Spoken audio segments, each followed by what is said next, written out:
And I said, you mean to tell me that you pay off Hoover? And he said, absolutely not. He wouldn't take a penny in front, especially from a guy like me. And he laughed. I said, well, how do you do it? He says, I know at least a half a dozen of his friends that are friends of mine. And he went like this to show like quotes. He says, and they take pretty good care of me. But Hoover's gambling and his dubious friendships never tarnished his image. To the public, Hoover was a real-life hero.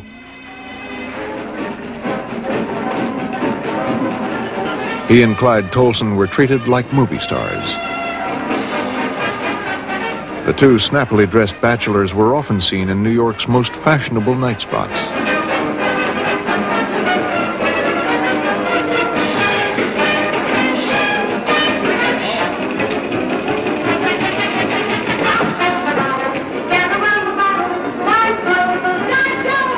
One of their favorite hangouts was the Stork Club, managed by Sherman Billingsley, who used to place illegal bets for them.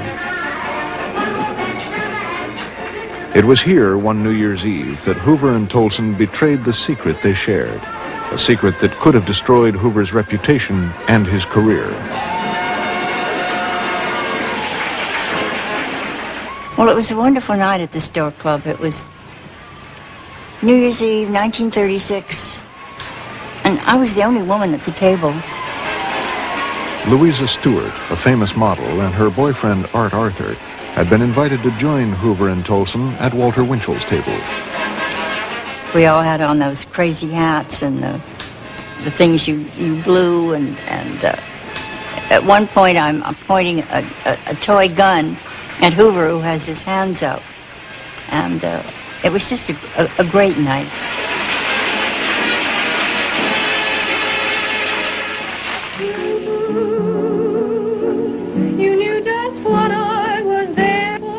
It was getting really late, and Hoover was rather annoyed with Clyde. He felt Clyde had too much to drink.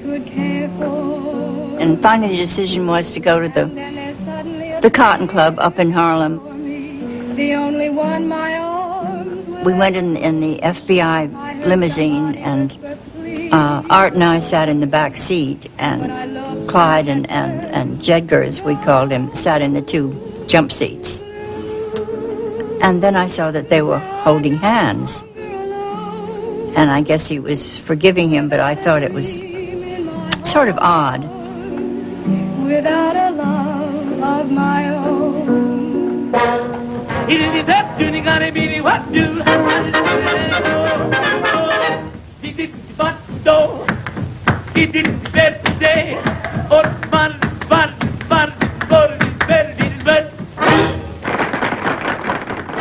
I remember the Cotton Club that night very well, because there were a couple there who were black and white dancing together.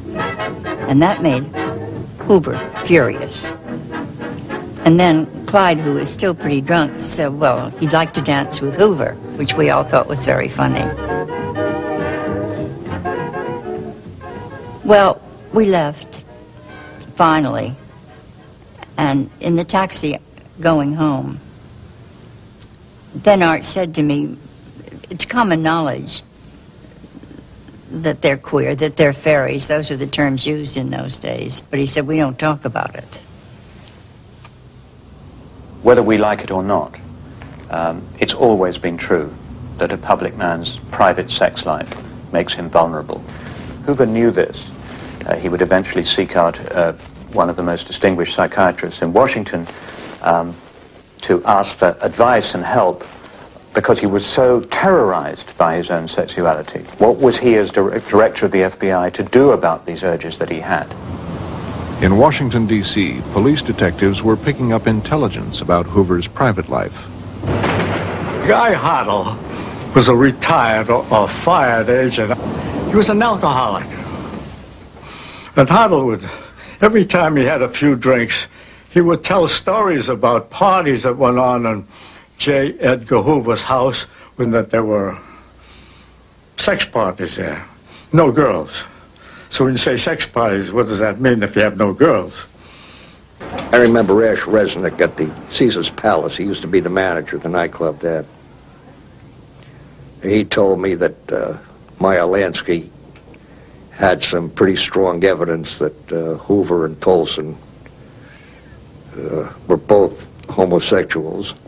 When he was asked what that meant, he said that Lansky had obtained photographs of Hoover in a compromising situation with Clyde Tolson. One man who actually claims to have seen such photographs is Gordon Novell, a controversial figure with connections to the intelligence community. Novell, who had worked for the White House in the early 1960s, became involved in a complicated legal action which the White House wanted him to pursue, but which Hoover wanted dropped. So I went to the White House, and the White House sent me to Mr. Angleton, Director of Counterintelligence, CIA. We met in a restaurant, and I told him my problem, and he says, I know what your problem is. He said, you need to tell Mr. Hoover you've met with me and that you're not going to dismiss the lawsuit and that you've seen this. At which point he opened up his briefcase and pulled out a couple of photographs of Mr. Hoover in flagrante delicto, I guess is one way to describe it. Having oral sex.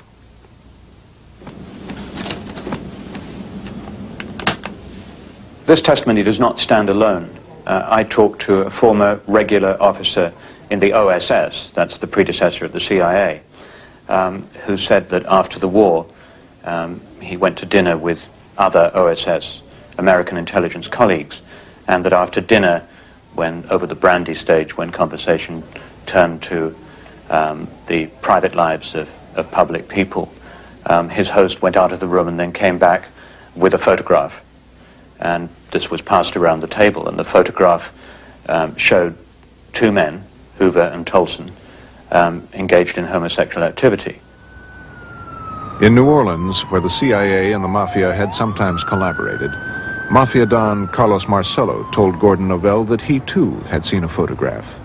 I had volunteered the information that I had seen a picture of Mr. Hoover and performing oral sex, and he said that he had seen it too, and that had been used to keep the FBI, but not the Justice Department, off the back of the mob. Meyer Lansky had some pretty heavy stuff on Hoover, that he was a homosexual, without any question, and he'd shove it to him if he ever had to. Irving Resnick said Lansky was the guy who controlled the pictures, and he had made his deal with Hoover to lay off. That was the reason that for a long time we had nothing to fear from the FBI.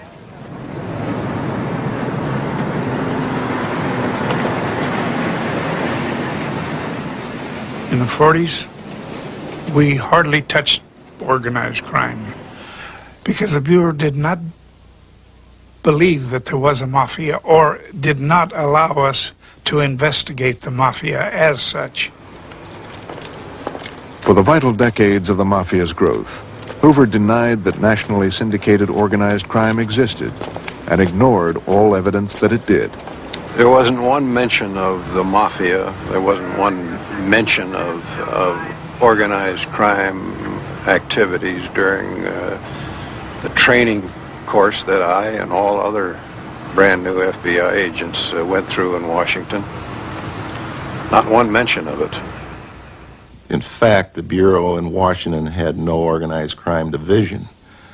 When I went to the supervisor in Seattle and asked why we weren't going after the Mafia, he said, we don't use that word. Hoover doesn't acknowledge that there's a Mafia.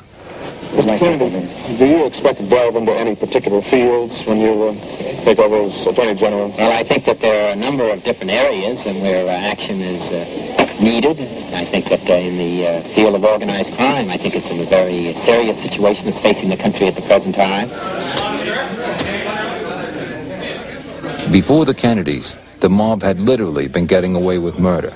The glory years for the mob were right after the Second World War, right up to 1960. That was it.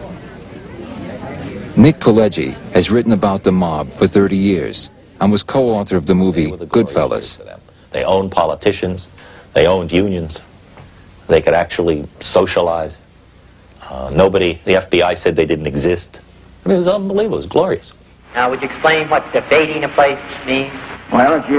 Jack and Robert Kennedy had studied the mob since 1957, when they took the lead on the McClellan Committee's investigation of organized crime and its association with organized labor. They focused on Jimmy Hoffa, president of the International Brotherhood of Teamsters, the largest